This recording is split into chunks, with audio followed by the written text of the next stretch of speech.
Hey Virgos, how y'all doing? Welcome. We're going to be taking a look at your second half of August, reading here. So in your meditation, the first thing that I want to say to you is wherever you go, there you are. So there is a joke that my partner tells me, and I think I'm going to butcher it, but I'm going to just kind of paraphrase it. That a guy, just go with me here, we're starting out with the joke today. Uh, a guy moves to a brand new city and he walks into the local bar and he saunters up to the bar and asks the bartender, says, "Hey, like I'm new to town, I just moved here." And he's, "Oh, okay, welcome." And the guy says, "What are the people like here?" And he goes, "Well, what were the people like where you lived last? Where were the people like where you came from?" Which is essentially saying, like, wherever you go, there you are. Like, your experience is a direct reflection of your perspective. I'm telling you, at this point in my life, there's some things that I know to be true, and then a lot more things that I don't know. But this is one of those things that I just know to be true. Like Oprah says, I know this to be true. And that's coming up for you. So in the meditation, that was the first thing that I heard. And then I saw an image of, oh, I don't know the name of the dinosaur. I should know the name of the dinosaur because it's one of my favorites. But it's image of the dinosaur, the one with the huge dinosaur, plant-eating herbivore dinosaur. It had the long neck and the big body. It was kind of the main dinosaur from A Land Before Time. Let me know in the comments what that dinosaur is. I can't think of the name. So I saw this dinosaur in A Land Before Time kind of situation, and then I saw it kind of cut to Cameron Diaz from the movie The Holiday, and her job in that movie was making movie trailers. So the dinosaur in this scene was actually part of a trailer that she was making for a film, and it cut to her. She was working in that movie The Holiday. She switches places with Kate Winslet to kind of escape her life and the drama that's going on, and she takes she does a home swap, if you don't know, does a home swap between Los Angeles, where she lives in this huge mansion in Beverly Hills, and swaps with Kate Winslet living in this small cottage in the English countryside. So I saw an image of you guys as Cameron Diaz. I mean,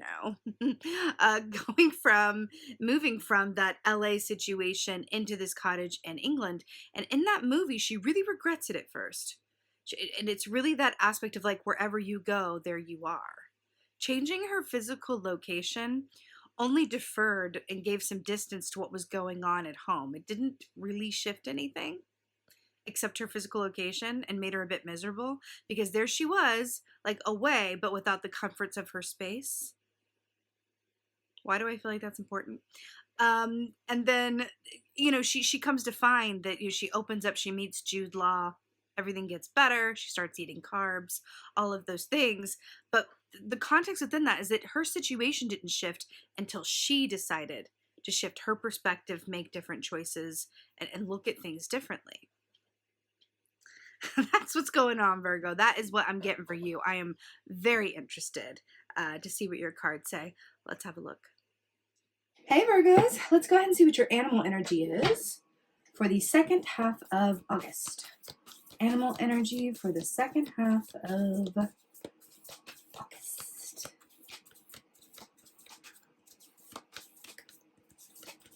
Any day now. Ooh, right at the end there. I'm here for it. 2 for 1. Okay. So efficient, Virgo. You're like, well, why get one when we can have 2? So here we are. Not surprised to see these. So here we have the cobra and the rabbit. Interesting. We have predator and prey here. So with the cobra, we have fire energy. With the rabbit, we have earth energy. Cobra equates to that of the hanged man in the tarot, which is taking time to flip your perspective and see things differently. If there was a tarot key that had the tagline of wherever you go, there you are, it would be the hanged man. So this is coming up for you yet again. The cobra is also about timing. It's about when to strike, when to be still. It's about high discernment because they only, give that poison when they choose to. They can bite without it. So there's an aspect of this cobra that says, like, in order to really have full, facility over firepower, you have to first learn to control it. And there's something in that for you. But again, this is hanged man energy all day. This is, let's flip our perspective. Let's pause. Let's take a time out and flip our perspective. It's exactly like the meditation. And then we have the rabbit here. So what's interesting about the rabbit is that, first of all, it does equate to the Empress in the Tarot, which is about expecting good things, good fortune. But there's a shadow energy to the rabbit, which equates it to the Nine of Swords, right? Which is about losing sleep, nightmares, worst case scenario thinking, dream time messages, right? That are filtered through the subconscious. But the shadow aspect of rabbit energy is about self-fulfilling prophecy and worst case scenario thinking. That rabbit, right? The story of the rabbit is that he's in the woods and every day he tells his friends how one day the eagle is going to find him and eat him. And then one day the eagle overhears him talking about how one day it's going to happen. Boom, finds the rabbit, has his lunch, and thus we have a self-fulfilling prophecy. So I do feel like there's some fear and a need for a shift of perspective going on, Virgo. And I do feel like there are aspects of yourselves that are understand this and aren't resistant to it. Like, I feel like you're hearing this, if this is for you, and you're going, yeah, that's putting to words what I already feel or know. There's something in that. This does not feel like it's coming as a surprise, in other words. Let's see what's going on. Right. So here we have the Ten of Pentacles. I'm loving the context. So first of all, we were talking about the home swap and the holiday, and then we have this home here in the background. You know, earth energy for you coming through here along with that rabbit. As the earth signs you are, I'm always happy to see it. So with this, the Ten of Pentacles, this is about long-term thinking. It's about the bigger picture. It's about ancestry. It's about how am I going to leave my piece of the earth better than how I found it? You know, what is the bigger picture here? How am I going to set myself and my loved ones up? You know, I'm thinking about not just now, not just tomorrow, but really, really, really big picture, because I want to get to a place where wherever I am, I'm glad to be, right? It feels like there's this push-pull between wanting to put distance between something, but also really wanting to have roots in a way that feels like home. Just got shivvies. Do you see this naughty pop with his finger of fire here in front of the baby? Like, pop, I told you no fireworks around the baby. There is this aspect of that here with the fire, though, right? We were talking about to control it, right? You know, I want to say, too, there's something about this golden retriever that's speaking to my soul. You know, golden retrievers are known for being the friendliest dogs. I think there are other breeds that are also known for it, but the golden retriever in particular, like, is great to have around children. That's why it's depicted here, just known as incredibly friendly. No one's ever gotten a report, at least to my knowledge, of a golden retriever one day turning on its, owners. It's just bred that way. It's in the breeding. So I think that's there's something for that for you too, where it's that sense of like thinking about a place or a reality in which you feel like things are just stable and things are safe. I gotta say, safe. You know, when we have safety, that root chakra aspect, you have a lot of red here, right? When we truly feel safe in where we are and we have that foundation sturdy and strong and we feel like we have a home that's our haven and we feel like, all of that, then we can really go out and take on the world in bigger and better ways because we do have that safe space to return to. There's an emphasis on that, considering that. What else is going on? Right. So we have Temperance here. This is perfect. This is Sagittarius energy. This is about patience and balance, alignment, and then also being exactly where you're meant to be. So what's really fascinating about this is there's an aspect coming through here that's reflecting on the fact that I said this doesn't feel like it's coming as a surprise. And there are aspects of you that go, yeah, it feels like the right time for this. This feels like, yeah, I'm at the point in my life, or I'm at the point in my situation where I'm ready to shift my thinking. Does that make sense? This doesn't feel like it's something like a tower moment where it's being forced upon you. In fact, it's quite the opposite. And I quite like that for you. It feels incredibly positive. You know, another aspect of Temperance as well, I see these irises here. So irises for me are a personal symbol of our future selves, right? It's Aquarius energy actually, because they are the flower of Aquarius season. well, technically of February, but the majority of that is Aquarius season. So there's an aspect of this as well with the future self coming up with irises, and then the ancestry and the former, present, and future selves coming up here in this context as well. I feel like for you, and this is something that I do, I actually do it quite often, but you can have a conference with your future self as an exercise or as a point of meditation, because temperance also speaks about living a spiritually balanced life, the mind, body, spirit balance, and making sure that all aspects of that experience for you are well tended and nurtured and cared for, right? You can have conferences with your future self. You can. You can be like, hey, future self, a year from now, how's the living situation? How are we feeling about our work? Whatever that is, right? You can do that. It just takes, you can do it as an active exercise when you're driving your car to work, or you can really do it in the form of a meditation where you sit down and really imagine having a conference with your future self, a year, 5 years, 20 years, 30 years into the future, whatever it is, just like you can do it with your past self. And I feel like that might be helpful too, because temperance brings together, the past and the future into the present moment, and understands that we can affect our realities in every direction of time and space, because that's how time works. It is, as you know, quite fluid, and at the same time, an illusion. But that's a tale for another time.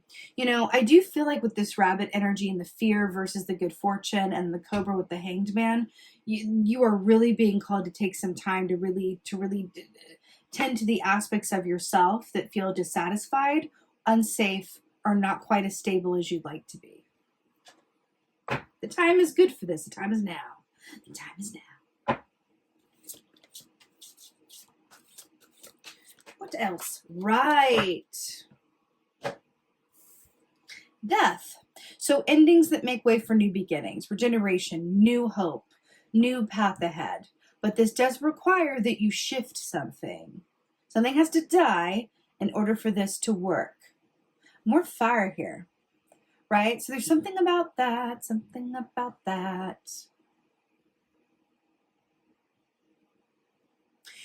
War of the Roses, in England's history, the War of the Roses, Shakespeare wrote about it as well. The symbol, the House of York and the Plantagenets with the white rose, which is depicted here, and the red rose. And what came out of that with the marriage of the two houses, with the York and the Plantagenet, with Henry and, the White Queen coming together, was they had the flags of the white and the red rose as one, right? There was a compromise of two opposing sides coming together in order to create a union, right? I feel like there's a union that wants to happen within for you. Now, I do feel like for a group of you, there is a union that wants to happen of your past self with where you are now. Because there's some sort of disconnect or an avoidance or an unwillingness to really consider it. Virgos are brilliant at looking forward. Looking back can be a bit of a, I don't know why I want to say grease trap, but I do. It really, really can be, right? There's just really this emphasis, because I don't know if you've heard me say this before, but Virgos are basically, in my and a lot of other people's opinions, they're basically just well-grounded, organized Aquarians. And Aquarians are really just less grounded, less organized Virgos. I feel the need to talk about this for some reason. We've got a Sagittarius energy and Scorpio energy, but I'm feeling the influence of Aquarius here. We are talking about the second half of August, but the full moon in Aquarius is on August 12th. So it could be part of that influence, right? With the moon cycles. Virgos and Aquarians are power couples, especially when they come together to work or be best friends. It's a real power coupling, because Aquarians are able to think outside of the box, consider things from more than one vantage point, and think about solutions to things that other people don't, because they're able to expand their mind, right? Virgos are able to take those ideas that Aquarians get, fine-hone them, and then put them into practical applications. Because you can dream up all these things all day, but nothing's going to happen if you don't have the practical applications and the plan to put them into motion. That's what makes them a true power coupling. Why do I feel like you're being asked to really take on some Aquarian energy or find conference with your Aquarian friends? because that's what this feels like. But this is if you have a prominent Aquarian placement in your chart, there's a special emphasis on this for you, whether it's in your top 3 signs, your Venus, especially your north or south nodes. There's something about that. Something about that coming through. But it feels like you're being asked to take a dose of Aquarian energy and the way that you're perceiving things. Hanged Man, Aquarians do that incredibly well. Incredibly well. So do Geminis, but Aquarians are a bit more expansive about it, right? But endings that make way for new beginnings. I do feel like you are very much ready for change. Very ready for change. Like, very ready. Like, this does not feel like a surprise or like it's ill-timed. It really feels like, yeah, I'm ready for this. Also, you know, we're looking at 3 keys here that represent the autumn time, right? The 10 of Pentacles, your energy, which is about the autumn. Then we've got Sagittarius energy here with Temperance, which is, you know, what is that? November 22nd through December 21st, I think, or December 20th, right? And then we have Scorpio energy here as well. It feels like we are very much looking at an aspect of the autumn coming in here out of August. I feel like part of this is going to be really moving during that autumn time frame, right? Something to that. Anyway, let's get an article. Let's get an article. Right. The Camel Boy. Camel Boy. Anyway, I amuse myself, but small steps asking for help. Why do I feel like this Camel Boy is going, you know, aquas far and wide, you know, asking for help? That's everything. That's everything. It's what we were talking about.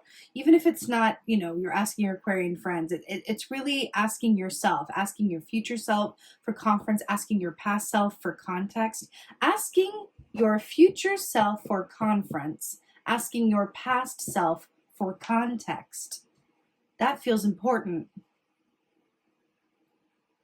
And it feels like there's alliteration there with the Camel Boy. But small steps asking for help. This is exactly what's going on. And the movement here with the Death Key as well. Small steps of the 2 feet. You know, this is very much about, especially with the Camel energy. Camel is about always trusting that you're always going to have what you need when you need it. And because you do, you always do, right? This is the opposite. This is the cure. This is the antidote to Rabbit Shadow energy here. So I really like that this is coming up for you in this context. You're really being asked to just take your time getting to where you're going, but to do so mindfully and with purpose, and then also really opening it up. Why do I feel like a lot of this stuff you're either keeping to yourself or you're carrying a bit more of a heavy load than you need to, and you can share it a bit more than you are?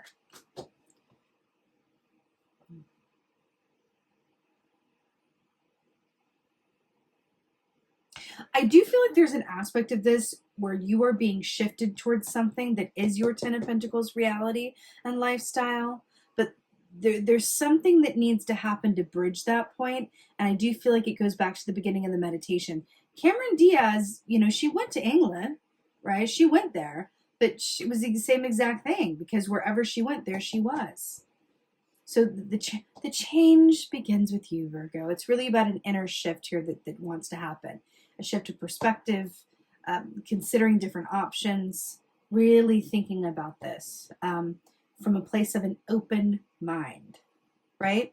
Also, let's acknowledge our fears because they can affect us, especially subconsciously. Pay attention to your dream time when 9 of Swords comes up, because there could be some very helpful messaging in that to alert you as to what could be limiting your perspective, right? And what could be kind of seen to or healed in order to open up that viewpoint, okay?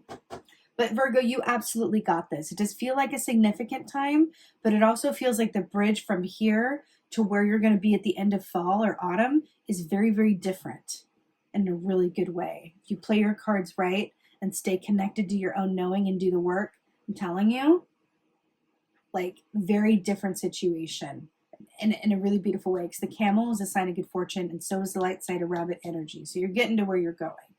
It's actually really beautiful, Virgo. It does feel significant, but it also feels incredibly right on time. So wonderful.